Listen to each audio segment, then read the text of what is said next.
you're teaching your child to read, you have probably come across the age-old question: should I teach my child letter names first or letter sounds first? Oh my goodness, this is such a debate in the early childhood community. And so if you have done any research at all about teaching your child how to read, I'm sure you've come across opinions on both sides, letter names or letter sounds. I am here to share with you my opinion, another opinion of what I think you should do when teaching your child the alphabet and what is most crucial for helping them to become a strong reader and speller. If you're new here, my name is Erin. I'm from littleselflearning.com.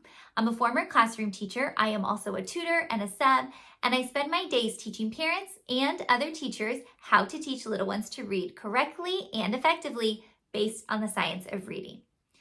So, what should we teach first, letter names or letter sounds? Here's what I want you to know. When your child is learning how to read, they are absolutely 100% going to need to know letter sounds. They need to know the sounds that are represented by the letters on paper in order for them to blend those sounds together to read the word. We can't get away from that. Letter sounds are crucial. I also want you to know that the letter name, when a child knows the name of the letter, that they have a higher chance of knowing the sound of the letter. There have been research studies done that show that students who know letter names also know more letter sounds. So they kind of have this relationship together, letter names and letter sounds. I think it gets framed in the early childhood community as a dichotomy, like one versus the other. You're either teaching letter names or you're teaching letter sounds. There's no gray area. There's no balance in between. And I like to live in the gray. I think "and" is one of my favorite words because I think we can do both. I think we can teach letter names and we can teach letter sounds. Now, one of the things that I want you to know is we don't want to teach students that letters make sounds. We don't want to say letter A says ah, because technically letter A doesn't say anything. It's just a letter. But the sound ah is spelled with the letter A. So that's the difference. We as humans have been speaking forever. We've had speech for a very long time. And the written language, reading and writing, is relatively new, which is why our brains as humans were not wired to do it. We are wired to speak, but we are not wired to read and write. We actually have to form new neural connections in our brains in order to learn how to read and write, which is why there are many adults who have not learned this skill and are illiterate because it doesn't just happen naturally. It has to be explicitly taught. So if we think about it in that context, speech comes first. Humans have been speaking for so long, so it's our speech that comes first, and then we've decided how to spell words using these letters.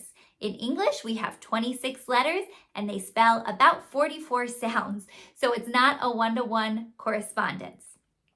The letter sounds, the sounds in our speech are so important, and we want our little ones to be able to pull apart those sounds in words and know the different sounds, and then match those sounds to the printed letters. So speech sounds and the sounds of the letters, so crucial. We absolutely need to have that.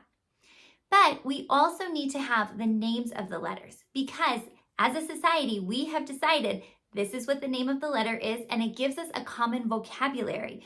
If I am always just saying to my child, s, s, s, but I'm not telling them letter S, it could also be letter C. So we need that vocabulary that goes along with the letter name, what we as a society have chosen to name these letters.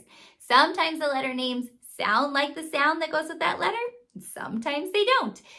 So that could be a little tricky.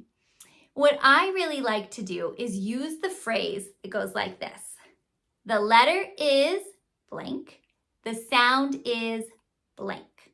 So for example, for this one, I would say the letter is A, the sound is ah. I'm not saying letter A says ah. I am just saying this is the letter name A, the sound is ah. I'm kind of putting both of those together in my child's brain. The letter is B, the sound is B. I'm being very explicit. The letter is, the sound is, because we want them to know the difference. We want them to know that there are letters, they have names, and that the sound is different. The sound is really the most important part when it comes to reading. Now, there are programs that only teach the sound, and I think that can be misguided. I think when you have the sound, that is absolutely, I agree, the most important part when you're reading, because you need to know the sounds that go with the letters. But I think knowing the letter name is also part of what we want to teach our little ones, especially when it comes to spelling, and so that they understand that a sound could be spelled with multiple letters, and they need to know the names of those different letters. So all that to say, what should you start with? Letter name or letter sound? I just live in this world of and I think we can do both at the same time. I think it is possible. It is what I did with my own children at home. It is what I have seen work in countless classrooms. If your child is struggling with both, then I do think that sounds are going to help them much more make progress faster on their reading journey, because we need those sounds to read words, but they are going to need to know the letter name. So I wouldn't shy away from it. I know some people recommend not doing it at all, but I think we can do both, depending on the age and skill level of your child, of course. You want to take that into consideration. So I hope this information was helpful. I guess I didn't really give you a definitive answer, as there is not a definitive answer according to research. There are lots of studies on different things in early childhood when it comes to reading, but it is not definitively saying you should only teach sounds and never letter names, or you should only teach letter names and never sounds. So I just like to live in the and, in the gray area, and teach both. And I think that's going to work out really well for you and your child as well. If you have any questions about this video or anything I share on my channel, you can comment down below, or you can find me on my website, littleslovelearning.com. I'd love to talk more with you about this and how you can teach your child to read effectively at home based on the science of reading. Until the next video, I hope you have a great day.